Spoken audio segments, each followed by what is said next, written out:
Hello and welcome to the Q Show. Hey Kitty. Kitty's about to knock over my bike, so don't mind me. Welcome to the show.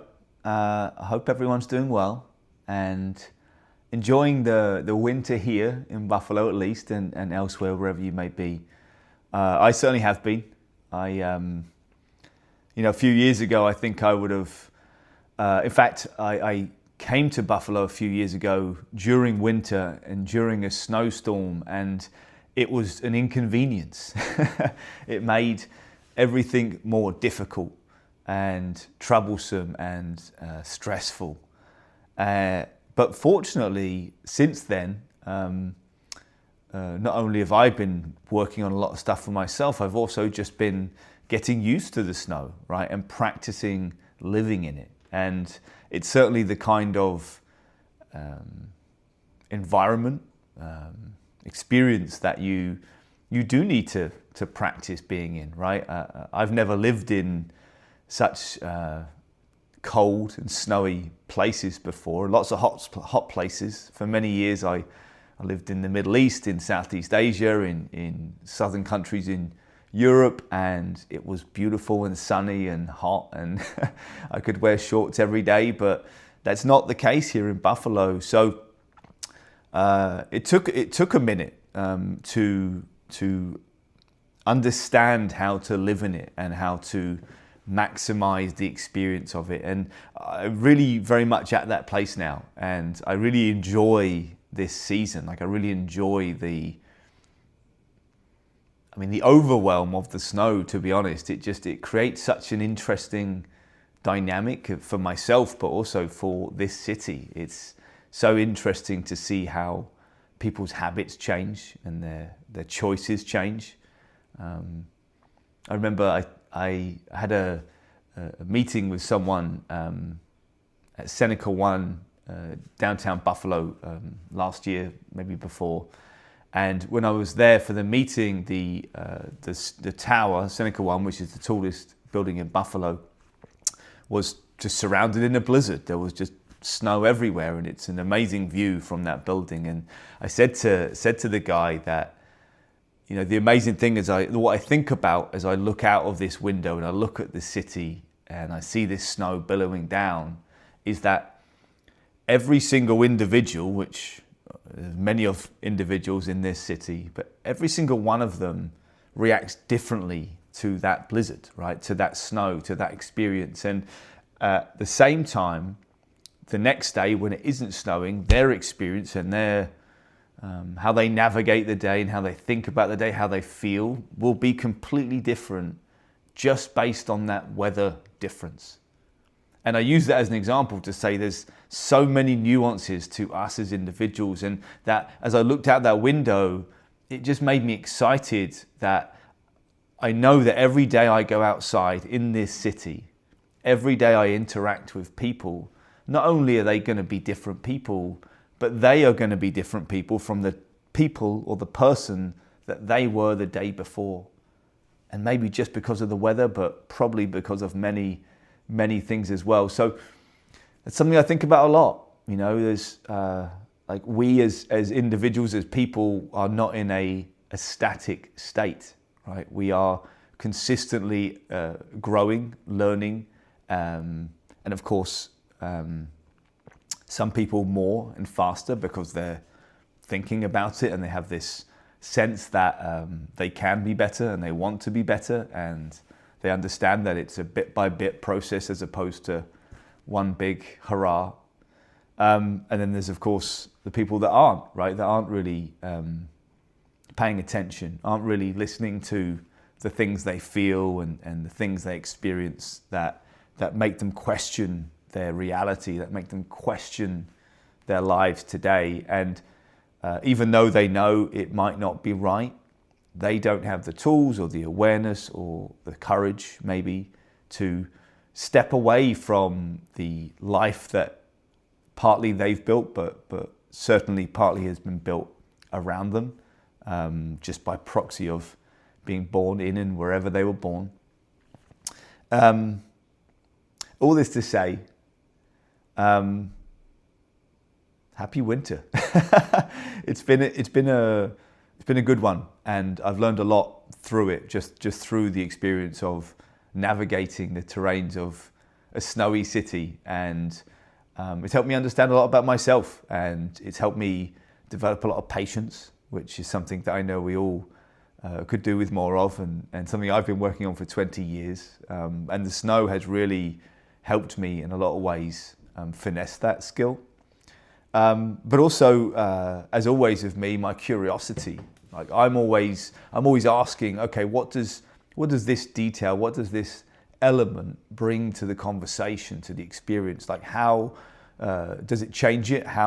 Might it change me? Like what can I gain from looking at it in such a way? And so the snow's made me think a lot about a lot of things, and I guess I just really enjoy it, and I wanted to share that, and I just encourage others where possible to see it as an adventure, I guess, right? I think that's what I'll add before I move on. But there's a lot of frustration with the snow in this city, and again, really understandably, like it is a problem maker, right? It does make things more difficult, but I guess it just brings me back to the idea of just kind of being in a constant moment, right? Where like the snow's here, it's happening, the effect is happening, it's nature, there's nothing you can do about it.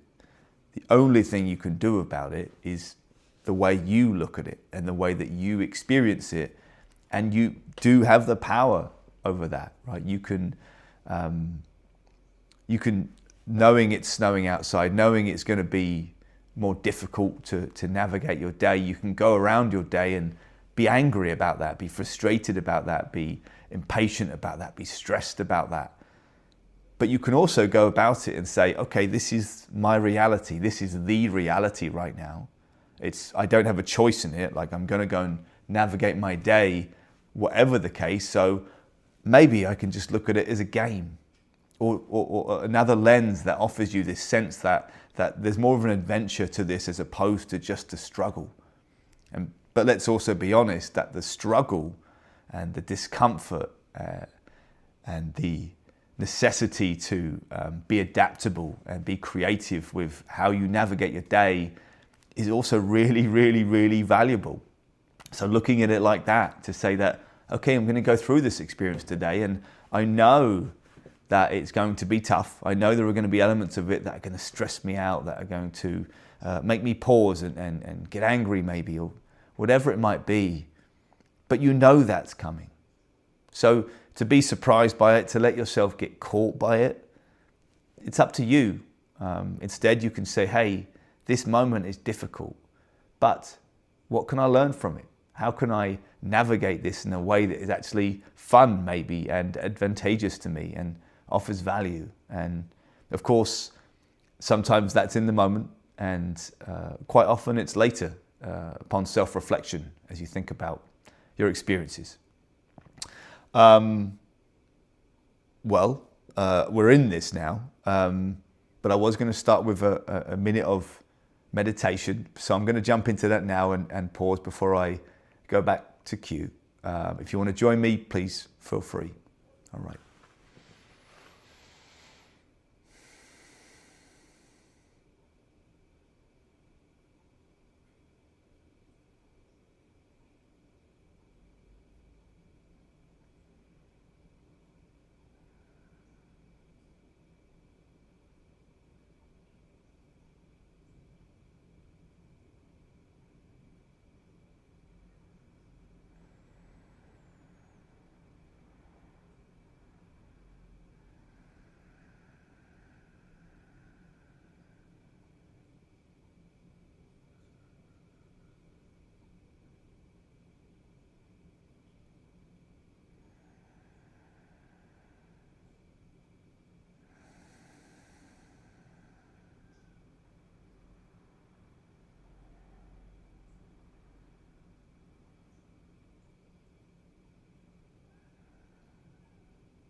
Hi, welcome back to the Q Show.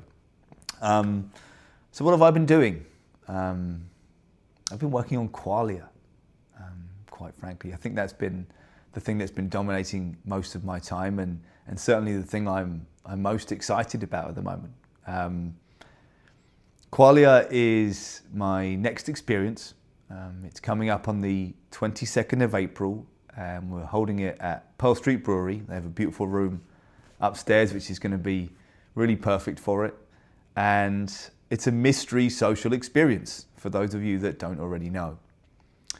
Now, it being a mystery social experience, I can't really tell you too much.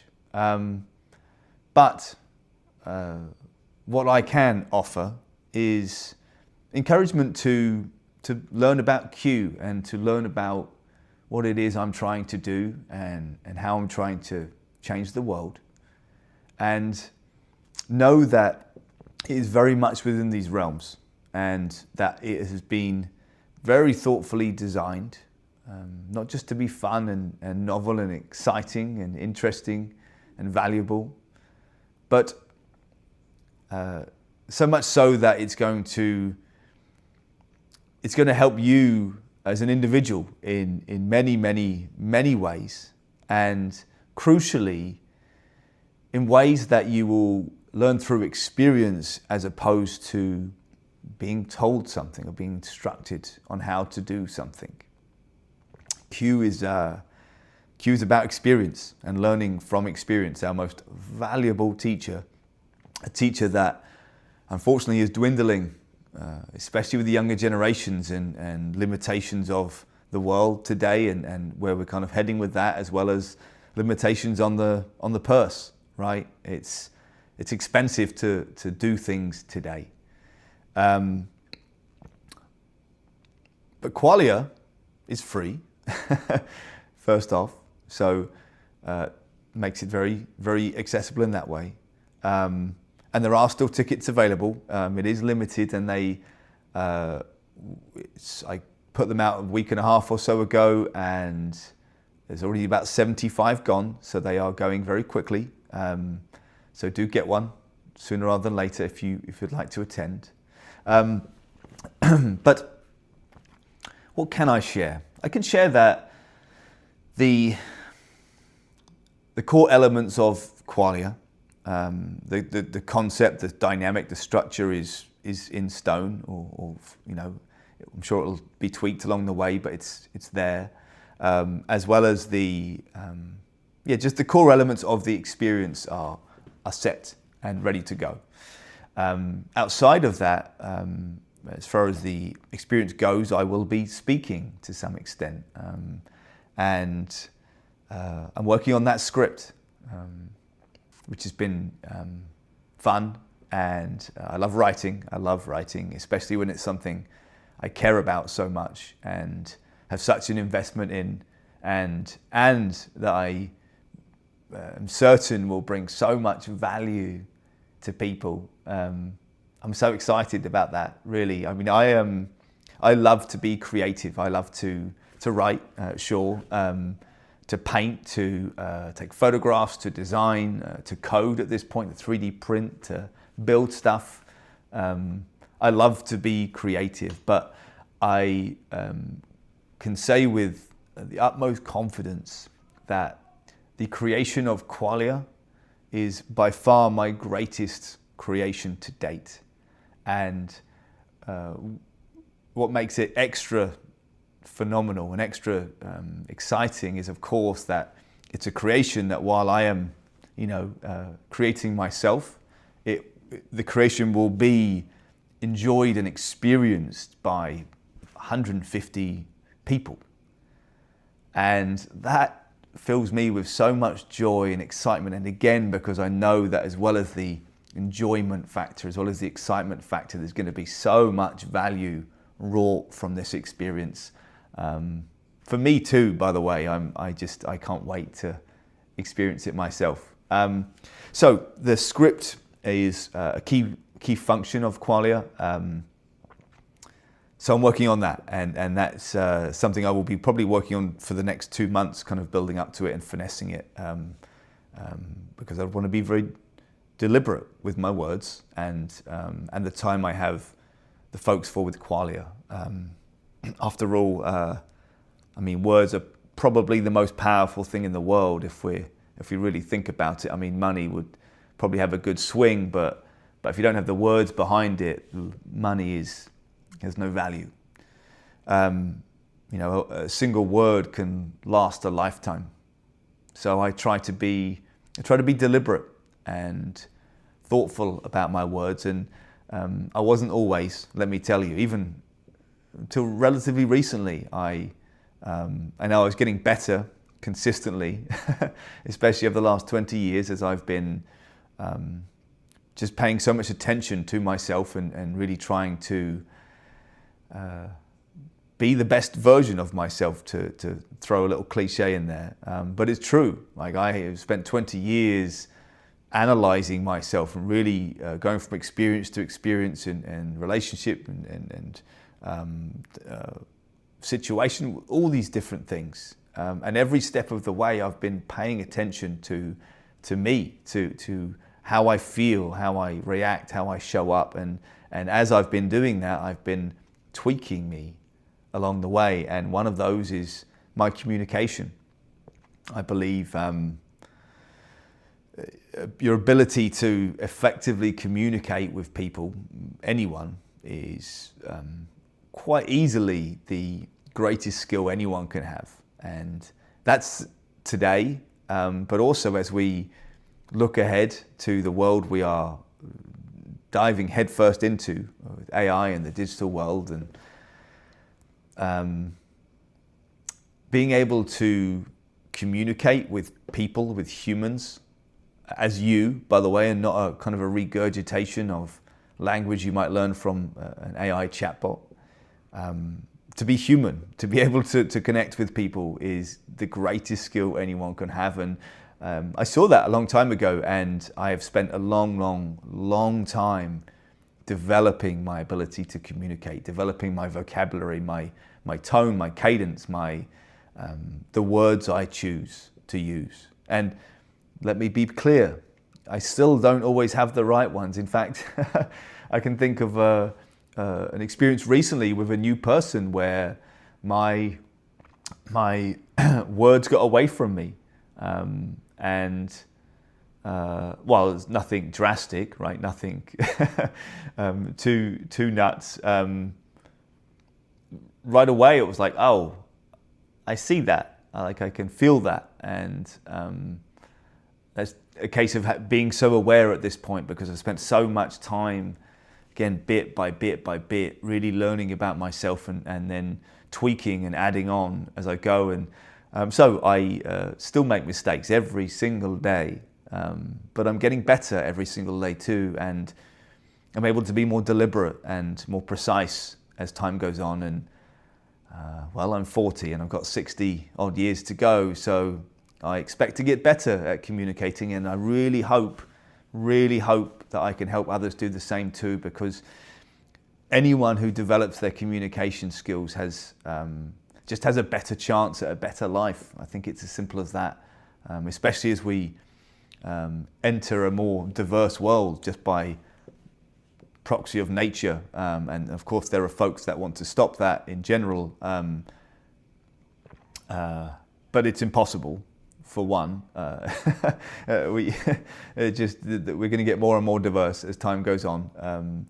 But also, and this is the important part of this, I guess, is that there's so much value in that, right? There's so much value in experiencing new things and new people. In fact, that's like the core of life. That's like the core of where we learn the most, right? It's all well and good. You have your friends and family and these people around you that have you've developed wonderful relationships with, and help you learn and help you grow and help steer you in the right direction. You know, maybe not always, but the general ambition is to do that. But you can only learn so much from those folks, right? Because their bubbles and their worlds are only as limited. So the more you get out, the more you experience new things, and the more you talk to new people, the more you learn through those experiences, right? Firsthand on how to navigate unusual situations and be adaptable and be creative and solve problems. And again, really importantly, just learn to speak to each other through experience. And that's the greatest teacher, especially when it comes to talking to people, right? You can watch as many movies or listen to as many podcasts or whatever it is, but they're only good for ideas. Those ideas need to be taken, adapted to you, and introduced into your life. And once introduced, they then need to be practiced. Because, of course, hearing an idea and thinking, oh, that's great, that'll change my life, it doesn't happen overnight. And this is a flaw of modern culture, to say that so many people often say, hey, this is the solution, but they don't really offer you anything as a way to get there. And the reality, excuse me, one moment, someone's calling me. But the reality is, experience is the greatest teacher. You need to practice. You need to practice everything in life. In fact, that's the way to get good at literally anything, is just to practice. And I have spent a long time practicing, and I continue to practice every single day. And I encourage anyone thinking about their lives today and their lives tomorrow and in the distant future, learn to talk to people, a lot of different people, and it will change your life, and it will make everything easier. And of course, how do you do that? Well, you need to get out and explore. For one, you need to put yourself in situations of trying new things and being with new people. One way, of course, is Q Anytime, which you all know about by now, but for those that don't, Q Anytime is the Q app. It's available now on the App Store and the Android store. Very simple, Q Anytime.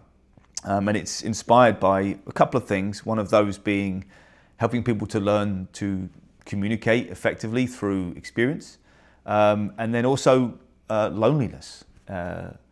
Loneliness is a really unfortunate result of our time. When I conceived Q, I think the statistic was around 20% of people considered themselves to be lonely. And that was 2.5 years ago, less than. And more recently, when I checked and kind of got a broad swath of statistics, the ranges were like 50 to 60% of people feel lonely today. And that's just, it's heartbreaking, and inspired me to do something. Many years ago, I was thinking about that. And so Q Anytime, though, is really primarily to help people develop communication skills through experience. Secondarily, it's an avenue for lonely people to connect with other folks who care about the same things they do and want to talk at specifically that moment, Q Anytime.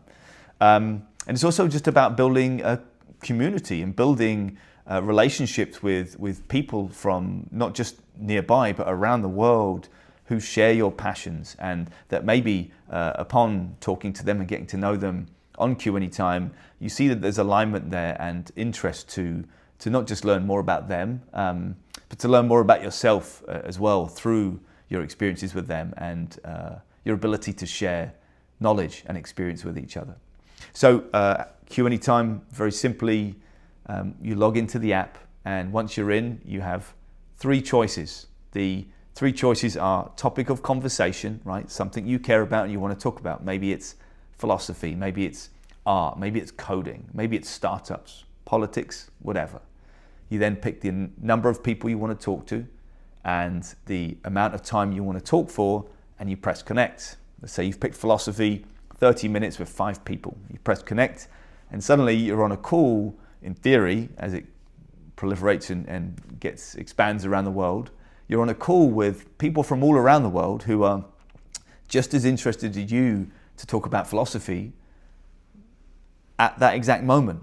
You don't have to schedule anything, you don't have to wait, you're just in a conversation with people. But of course, each of those people, while they're interested in that topic, come from entirely different backgrounds and experiences and have entirely different perspectives. And of course, you get to learn from those about the specific subject. But as you learn about those, as you have these conversations with these people, of course, you're learning to talk to people through experience, because you're talking to people from lots of different cultures and backgrounds, and they all speak differently, and they all communicate differently, and they all think differently.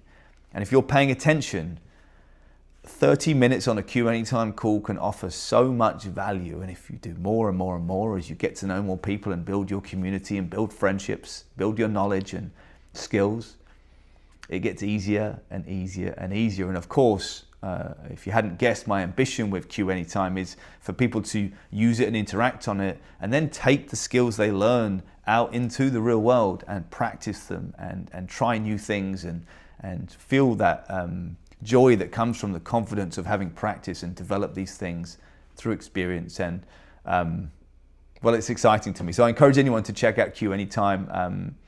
It's quiet at the moment, but I have a sense it's going to pick up at some point this year as I continue down this journey. So what else is going on? What else is going on? I mean, I've just been focused on me a lot, to be honest. I've, as you know, I've been doing a lot of work over the last decade, 2 decades, last 5 years, really, in huge amounts. And I'm just in a really wonderful place. I just found a lot of peace towards the end of last year. I had a lot of things I've been working through for a long time. And I guess I got through all of those pieces in a very satisfactory fashion by the end of last year. And in fact, having created that space was what allowed me to find my way to Qualia finally, which I'd been ideating on for some time, but hadn't had the space to focus on it. But as a result of that, I've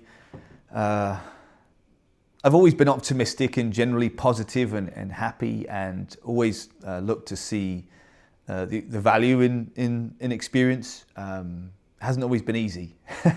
I haven't always had the skills or the mindset to be able to see that. But one of the wonderful outcomes of the last, again, years, whatever you want to say, is the sense of peace I have in my life and a sense of bliss I have consistently in every moment of every day. And also this sense that, I kind of touched on this earlier, but as things are happening, right, they're happening. And it's my job to navigate that, to be adaptable, and to solve problems and be creative. And I enjoy all those things. And so while there's so much good going on in my life right now, there's so much wonderful good, and I've really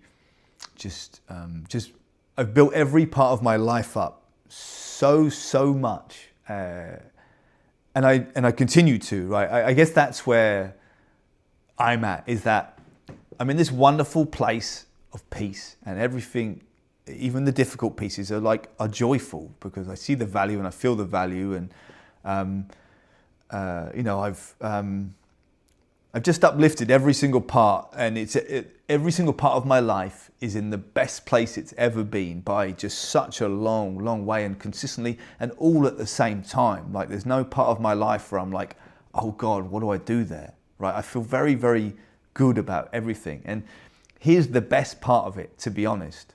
And again, I'll say it, I'm 40 years old. And I'm in this wonderful place, in this wonderful moment where I'm building this wonderful company that has already helped so many people, and I know is just going to help so many more people as time goes on and I gather the resources to expand Q and what I'm trying to do here. But myself, I got 60 years to go, and I'm in this place, and I have these skill sets, I have this mindset, I have this perspective, I have this way of navigating life and living life that doesn't just bring me joy, it brings me growth consistently. So I'm 40, I got here, I've got 60 to go, and my gosh, there's just so much excitement and growth ahead. And well, I want to share that with all of you. I want you all to have that too, and I know that some of you do in some ways, lots of ways, but some of you don't so much. And I guess my point is, it never stops, right? Like as good as your life gets, as good as the results of your efforts are, it can always get better. You can always continue to grow, and you should continue to grow. You should continue to question your life, yourself, the world around you. Be curious about what's possible, right? We are we're in a moment in history, and it's moments like these that really bring out the best in people, and of course the worst in some, but the best in others. And I guess I'll finish here today in that I really encourage all of you to be curious about what the best of you is, what you want the best of you to be, how you really want to show up in the world, how you want to feel in the world, like how you want to feel in life. Reflect on those things, and well, my hope, of course, is with that reflection you start seeing parts of your life that are wonderful and that you want to grow and you want to evolve. And you'll also start seeing parts of your life that are detracting from your joy and your experience and your ability to grow and your, quite frankly, your potential. And again, those are things to look at and say, this doesn't feel good. This doesn't seem like the right thing for me. But of course, we're often very trapped, and it's very difficult to break out of parts of our life because again, either we've constructed them or they've been constructed around us, and change is difficult. But I just want to say that it's fundamental. It's crucial. If you really want to live the best life you're ever going to live and consistently improve it your whole life, you got to pay attention, and you have to do the work, and you have to practice at building habits that are beneficial and that help you develop the parts of your life and the parts of yourself that you hold the most value in and you see the most potential in. And of course, again, look at those things that limit you and work on those too. So I'll leave it there today. But if you haven't got your ticket to Qualia yet, there are obviously some still available. They are going very steadily, so I encourage you to get them soon. And I just guarantee that this is going to be a brand new experience. No one will have ever done anything like this before. I certainly haven't done anything like this before. I've never been to a mystery social experience. But this is going to be real cool and interesting and exciting. And again, a lot of the things I talked about today, I intend to help people develop through experience and through these fun dynamics. I hope you're all well, and continue to enjoy your experience and really make the most of it and see the value in it. And I'm talking about every single moment, not just every single day. Really see the value in every moment, because this life is a gift. It really is, and especially that we're here alive in this moment, born 50 years, 100 years before. Gosh, our lives would have been so much more difficult. We have so much space and opportunity to grow. Although it feels limiting right now, we do have it more so than anyone in history. And I encourage you to really take advantage of that. Take advantage of that gift, because it is a gift. Go out, explore yourself. Good luck to you. And I'm here, and there will be more to come. And yeah, more to come. And thank you. Speak to you soon.